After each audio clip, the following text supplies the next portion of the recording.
Greetings, my friends. I want to thank you all for subscribing. I want to thank all of my channel members for supporting me in this endeavor to save pop culture. And if you are not subscribed, please consider supporting this channel. We need you. Thank you. Greetings, my friends. I am Dictor Van Doomcock, the future ruler of Earth, broadcasting from my base at the center of the Earth. And I come to you today with more information from my brand new source, who claims to have a number of friends inside Disney who are leaking information regarding the now quite uncivil war inside Lucasfilm. Since the firing of Gina Carano, things have gotten much worse behind the scenes if these leaks are to be believed. And in this video, I will share what I've been told about how the firing of Gina Carano has impacted Jon Favreau's plans, how Jon Favreau pulled off the miracle of Luke Skywalker's return right under Kathleen Kennedy's nose, and how the Kennedy camp is poised to try to cancel Rosario Dawson, not merely to sabotage The Mandalorian, but also to try and derail the coming erasure of the Disney sequel trilogy. At this point, I must caution you that what I'm about to tell you is information provided to me by a brand new source I have not worked with before, that did not come to me through my Hollywood spy masters, information that I cannot independently verify, presented to you as I received it. So I must ask you to please consider what you're about to hear as unverified rumor from a source I cannot as of yet vouch for, and take it with several generous pinches of salt. Also, there is a lot of information in this video, so you'll probably want to watch this one all the way to the end. So how bad are things, allegedly, behind the scenes? This source claims his or her contacts are telling them that Gina Carano's absence has left a void that is certainly being felt on the set, like having a trusty favorite tool break on you and you can't get a replacement. According to two different sources who are involved with the production, they claim that it, quote, just isn't the same without someone like Gina Carano, unquote. These sources claim that there have been several reshoots and that Dave Filoni and Jon Favreau are having issues working around Cara Dune's absence. They claim that originally, Cara Dune's character would have had a huge role in the show, that Ahsoka would pick up on her being Force sensitive, and that she one day would have been another Grey Jedi or even a Sith.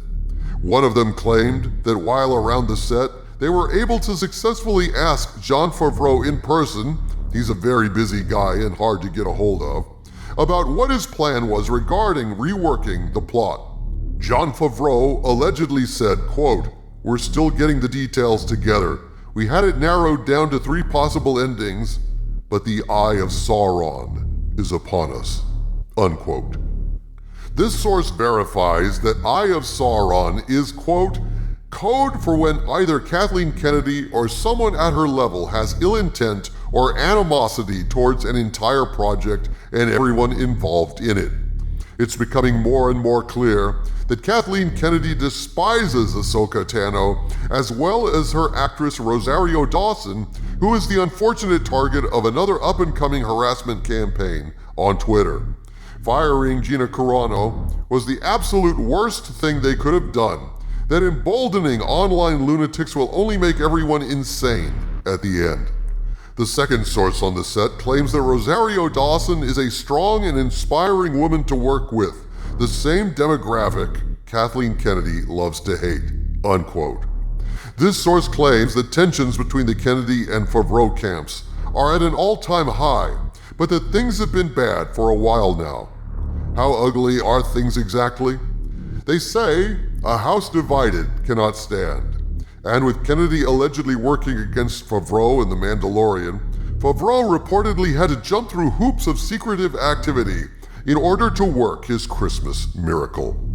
My source tells me, quote, Jon Favreau actively avoided telling Kathleen Kennedy or any of the executives his plans to bring in Luke Skywalker, and did a damn good job of keeping things on the down low by using contacts he's built up over the years to stay silent. Things were so secretive with Jon Favreau, even Gina Carano and the staff didn't know who the Jedi helping them fight the Dark Troopers was, even while filming the scene. The names getting thrown around were Rogue Jedi, Random Lightsaber Guy, Even Mace Windu was used to describe the individual helping them at one point on the set to throw everyone off. But old school fans saw the outfit, and some had a hard time holding tears back, even while filming the scenes. John knew who was in the Kennedy camp on the set, and without risking word getting back to Kathleen, purposely told them that nothing was going on to get them to stay off the set. They filmed that final episode and got the CGI work done in a single day of filming, which was extremely demanding on everyone involved due to limited personnel and reshoots. It took them over 15 hours to get everything finished. Allegedly, if even one person got word back to Kathleen Kennedy, even breathing the words Luke or Skywalker around her or anyone in her camp, would cause them to get their panties in a bunch, since they hate him, as evidenced by a picture with his face crossed out with red marker in one of their kinda recent videos, unquote.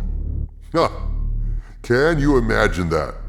The return of Luke Skywalker was the biggest pop culture event of the past 20 years, a narrative masterstroke that had the potential to change everything with Star Wars, that boosted Disney Plus subscriber numbers, that moved old school fans to tears.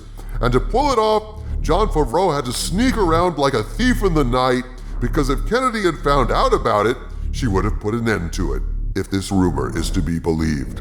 Can you imagine an executive more committed to thwarting success? What kind of executive works against the best interests of her company? And how long can this go on? My source claims that things behind the scenes at Lucasfilm are nuclear at the moment regarding Gina Carano's firing and the public announcement of it. The backlash from fans is reverberating across the spectrum. It's alleged that actors who were supposed to have minor to medium roles in the upcoming Star Wars TV shows are rethinking their involvement with the franchise after the blatant hypocrisy of Gina Carano's firing.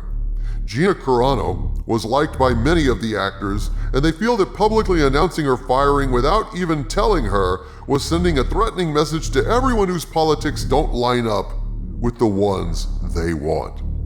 Meanwhile, Jon Favreau is in a foul mood after all his efforts to protect Gina Carano were used against him, and with Pedro Pascal going to the new The Last of Us TV show, along with Gina Carano's firing, The Mandalorian might be in big trouble at this time. Morale at Lucasfilm following Gina Carano's firing is at an all-time low, especially in the Jon Favreau camp. And my friends claim this is being done on purpose to put pressure onto him and many of his supporters. The man shouldn't have to go through this.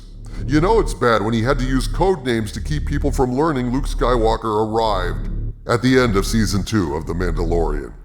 This source also claims there's been a lot of shuffling around over at Disney. The mass cancellations of Disney Plus subscribers are having an impact, and so the company has started laying off employees due to COVID-19. Anyone can see that this is a blatant lie, but it's always used to cover Disney's ass whenever things go south for them financially. And so, once again, the old adage proves to be on the money. Get woke, go broke. A house divided cannot stand. And it's very, very clear, to me at least, and hopefully increasingly to Disney executives, that Star Wars has a very limited future so long as this Lucasfilm Civil War continues. It has become an uncivil war. It has become a hot war, and it is a war that is razing Star Wars to the ground. You would think that Disney would care about their intellectual property, purchased for over $4 billion. It seems increasingly clear, however, that the only ones that really care at this point are the fans, who have rallied behind Jon Favreau and Dave Filoni because they obviously know how to make Star Wars. Perhaps Disney will start to listen to them. From the center of the earth, this is Dictor Van Doomcock bidding you all, my friends, stay angry.